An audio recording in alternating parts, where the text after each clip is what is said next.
Assalamualaikum warahmatullahi wabarakatuh.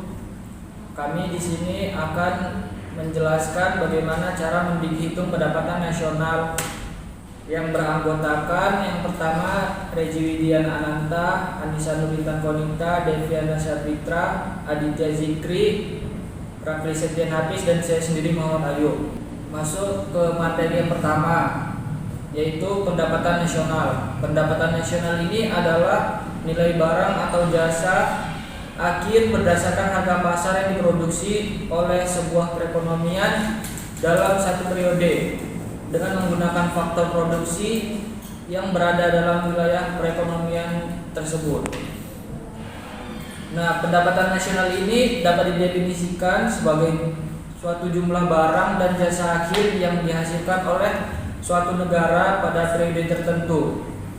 Dan biasanya pada satu tahun pendapatan nasional ini merupakan salah satu indikator yang dapat digunakan untuk mengukur laju pembangunan dan perkembangan tingkat kesejahteraan suatu negara dari waktu ke waktu. GNP dan PNB. Pendapatan nasional diukur dengan GNP atau Gross National Product, atau PNB, pendapatan nasional bruto. Pengukuran pendapatan nasional digunakan untuk menghadapi sebagai masalah sentral yang berkaitan dengan pertumbuhan ekonomi, siklus usaha, pengangguran, dan inflasi. GNP, pendapatan nasional. Sebelum konsep GNP ditemukan, kondisi atau kinerja suatu perekonomian sulit dipastikan. GNP mengukur dua hal secara bersamaan: total pendapatan semua orang untuk membeli barang dan jasa dalam perekonomian, serta total pengeluaran untuk menghasilkan barang dan jasa selama satu tahun tertentu.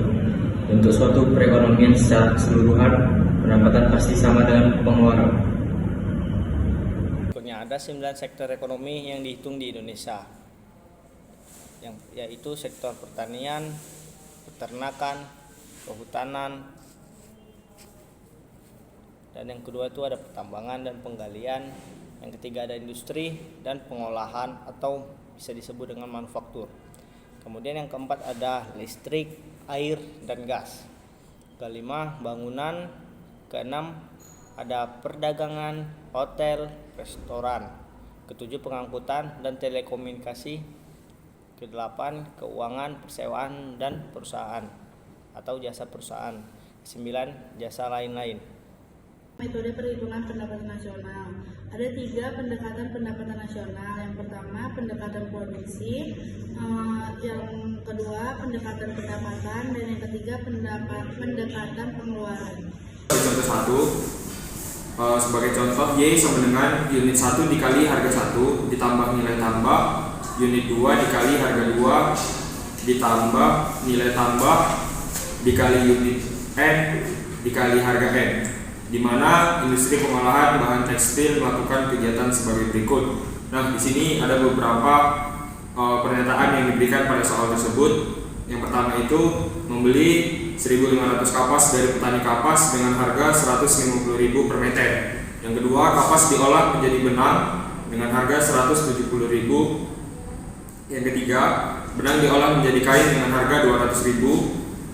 Dan yang keempat, kain diolah menjadi pakaian garmen dengan harga 250.000. Dan yang terakhir itu pakaian dijual di pusat perbelanjaan dengan harga 300.000. Nah, kita dapat menghitung pendapatan nasional dengan menggunakan metode produksi atau nilai tambah. Sebagaimana yang pertama itu, petani kapas mendapatkan harga 150.000 dengan jumlah kapas yang dibeli itu sebanyak 1.500, maka 1.500 dikali dengan harga 150.000 sama dengan 225 juta. Yang kedua, setelah kapas berubah menjadi benang dihargai dengan harga yang sama 1.500 dikali harga benang 170.000 dikurang dengan harga benang dengan jumlah benang pada awalnya dan dikalikan dengan harga kapas sebelumnya, yaitu 150.000, maka total dari keseluruhannya berjumlah 30 juta. Dan yang ketiga, setelah benang berubah menjadi kain dihargai dengan harga 200.000 dibeli dengan jumlah sebanyak 1.500 dan kemudian dikurang dengan jumlah dari benang yang dibeli sebelumnya yaitu 1.500 juga, yang dihargai dengan harga sebelumnya juga sebesar 170.000, maka total untuk kain itu sebesar 45 juta. Berikutnya itu ada pakaian. Setelah kain berubah menjadi pakaian dibeli dengan jumlah 1.500 dikali dengan harga pakaian itu 250.000. Kemudian dikurang dengan jumlah pembelian kain sama halnya dengan sebelumnya 1.500 dikali dengan harga kain 200.000, maka totalnya adalah 75 juta. Dan yang terakhir itu adalah pasar di mana pakaian dijual kepada para konsumen dengan jumlah 1.500 dikali harga pakaian pada pasar berjumlah 300.000 dikurang dengan dengan jumlah pakaian yang dihasilkan 1.500 dikali dengan harga pakaian sebelum dijual sebesar 250.000, maka totalnya 75 juta. Nah, dari total tersebut dari petani kapas, dari benang, kain dan pakaian serta pasar, maka didapatkan pendapatan nasional itu sebesar 450 juta. Contoh yang kedua itu sama halnya dengan contoh yang pertama, namun menggunakan dengan cara yang berbeda, di mana yaitu sama dengan rent ditambah WACC ditambah interest ditambah profit. Sebagaimana contoh pada contoh dua ini ialah suatu negara memiliki data pendapatan yang diterima oleh masyarakat konsumen yang terdiri dari pendapatan sewa itu sebesar 123.300, upah sebesar 212.500, bunga sebesar 232.000 dan laba sebesar 315.400. Maka jumlah pendapatan nasional adalah, di mana Y itu sama dengan pendapatan nasional, Y sama dengan rent itu merupakan biaya dari sewa itu sebesar 123.300, itu ditambah dengan WACC atau upah sebesar 212.500. Kemudian itu ditambah dengan interest itu merupakan bunga sebesar 232.000, kemudian ditambah dengan profit ataupun laba sebesar 315.400. Maka kesemuanya dijumlahkan maka menjadi total 883.200. Di dalam contohnya terlihat bahwa pengeluaran rumah tangga yang terjadi di suatu negara terdiri dari konsumsi rumah tangga, investasi produsen, dan pengeluaran pemerintah, ekspor barang dan jasa, dan impor barang dan jasa.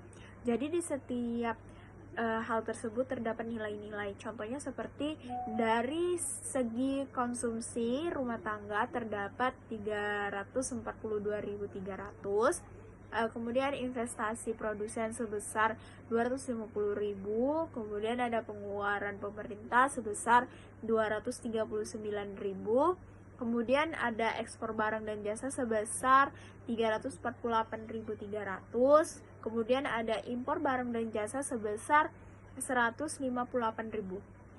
Maka kita dapat menghitung pendapatan nasional dengan cara konsumsi rumah tangga ditambahi dengan investasi produsen ditambah dengan pengeluaran pemerintah, kemudian dimasukkan di dalam kurung ekspor barang dan jasa itu dikurang dengan impor barang dan jasa. Jadi contohnya seperti 342.300 ditambah 250 ditambah 329.000 ditambah 348.300 dikurang dengan 158.000. Karena di bagian ekspor barang dan impor barang itu dikurang, maka akan mendapatkan hasil 342.300 ditambah 250 ditambah 239.000 ditambah 190.300 menjadi 1.021.600.